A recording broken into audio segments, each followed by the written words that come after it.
এই এলাকায় Cello tape লাগিয়ে দেওয়া হয় ইভিএম। Very unfortunate.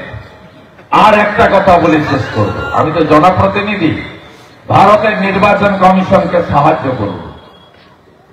ভারতের নির্বাচন কমিশন এই মুহূর্তে আমাদের সব অভোটার করে দিয়েছে।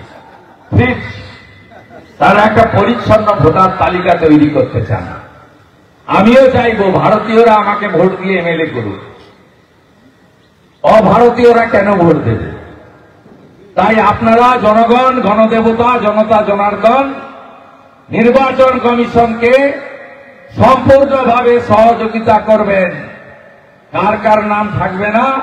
মৃত ভোটার থাকবে না, অস্তিত্বহীন ভোটার থাকবে না, একাধিক জায়গায় এন্ট্রি হওয়া voter double entry triple entry থাকবে না, আর থাকবে না অনুপ্রবেশকারীদের নাম, যারা মূলত বাংলাদেশি মুসলমান এবং বার্মার রোহিঙ্গা কক্সবাজার হয়ে এখানে ঢুকে পড়েছে গোসাবা দিয়ে, তাদের নাম থাকবে না।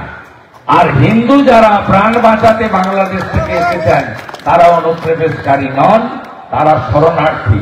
2002 যদি নাম না থেকে থাকে দয়া করে আপনি সিএএ আবেদন করুন। বাকিটা আপনাদের জন্য আছেন ভারতবর্ষের প্রধানমন্ত্রী নরেন্দ্র দামোদর দাস মোদী।